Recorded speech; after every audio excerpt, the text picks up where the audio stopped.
पिछले दिनों जुमे की नमाज की अदायगी के लिए मस्जिद जाने का इत्तफाक हुआ तो एक हाँफते कांपते शख्स से मुलाकात हुई जो गाड़ी को गलत पार करके नमाज की अदायगी के लिए आ रहा था। मैंने उससे पूछा कि इतनी जल्दी क्यों है, तो उसका जवाब ये था कि मुझे नमाज पढ़ती कहीं जाना है।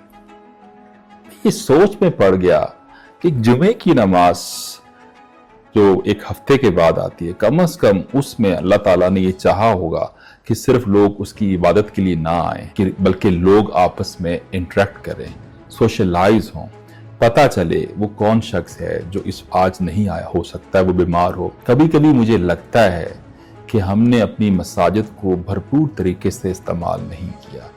मसाजिद ख़ास तौर पे मेगा जो मसाजिद हैं, मेरे नज़दीक उनको एज ए कम्युनिटी सेंटर काम करना चाहिए।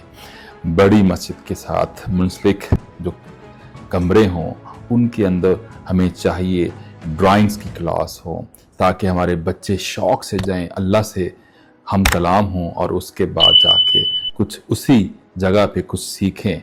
उसके अंदर कंप्यूटर सेंटर होना चाहिए जहाँ लोग जाके वर्ल्ड को एक्सप्लोर कर सकें। उसके अंदर जॉब प्लेसमेंट ब्यूरो हो, एक इदारा हो जो उस महल्ले के लोगों के बारे में जानता हो कि किसके पास जॉब है, किसके पास ताकत है और कौन दूसरे की मदद कर सकता है। उसके अंदर छोटा सा एक लंगर खाना हो जो उन भूखों के काम आ सके जिनके यहाँ रिस्क की तंगी है।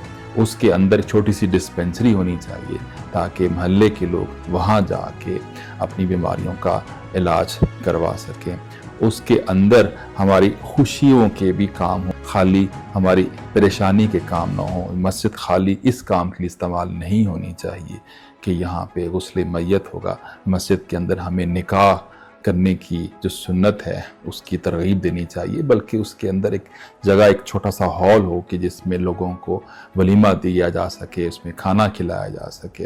मस्जिद की जो प्लेस है, it could be multipurpose place, can be community centre. इसको हमें उजागर करने की ज़रूरत है, जिसकी वजह से हमारा जो नौजवान है वो मस्जिद की तरफ और रागिब होगा।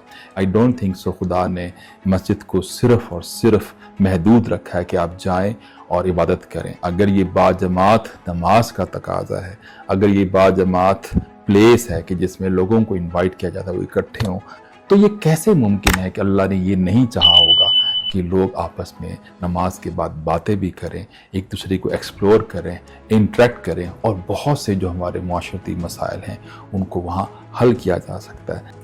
हमें ऐसे आर्किटेक्चर की ज़रूरत है जो मसाजिद को टिपिकल डिज़ाइन से आगे लेके जाए। वी आर वेरी प्राउड कि हमने इतनी बड़ी मस्जिद बना ली है। We are only fighting for making larger and larger and larger mosque. I think time has come कि भले वो छोटी हो लेकिन उसके अंदर इस तरह के सेक्शंस बने हुए हों छोटे छोटे, ताकि ये कंप्लीट सोशल पैकेज हो, एक कंप्लीट कम्युनिटी सेंटर हो जिसमें yes the top priority is mosque, हमारा खुदा, बट ये हुकूकुल इबाद अदा करने के लिए इसके जो दूसरे सब सेक्शन हैं वो काम करें और लोगों को आपस में जेल करें। लोग अपने घर में नमाज पढ़ना भूल जाएं और उनके लिए बाजमात नमाज का पढ़ना ना सिर्फ अल्लाह से मिलना बल्कि लोगों से मिलने का एक सुनहरी मौका हो। और people should be very excited to go and pray in the mosque. जब खुदा के सामने सजदे में गिरते हैं तो बेसिकली हम ग्राउंडेड हो जाते हैं। एंड ग्राउंडेड का मतलब ऐसे ही है कि जिस तरह बिजली की तारें अगर आपस में मिल जाएं, वो शॉक की तरफ जा रही हों, वो शॉर्ट सर्किट की तरफ जा रही हों, तो उस वक्त आपकी जो ग्राउंड वायर अगर वो इंटैक्ट है तो वो आपको बहुत से शॉक से बचा लेती है। इसी तरह जब मस्जिद में आप जाएं बाजमात हो के दोस्तों की मौजूदगी में आप सजदा अदा करें, तो जब आप ग्राउंडेड हों, जब आपका माथा, आपकी पेशानी ज़मीन को छुए, तो आपकी जितनी परेशानियां हैं वो तमाम की तमाम ग्राउंडेड हो जानी चाहिए, वो न्यूट्रलाइज हो जानी चाहिए। और जब आप दोबारा सजदे से वापस आएँ तो बेसिकली आपको बहुत हल्का फुल्का महसूस करना चाहिए। आपके दाएं बाएं आपके दोस्त भी इसी तरह अपनी परेशानियों को न्यूट्रलाइज कर रहे हों और इसके बाद आपस में इंटरेक्ट करें with all this social ways. इस मुझको आगे लेके चलते हैं, वक्त टॉक करते हैं और फिर दोबारा मुलाकात करेंगे। Thank you.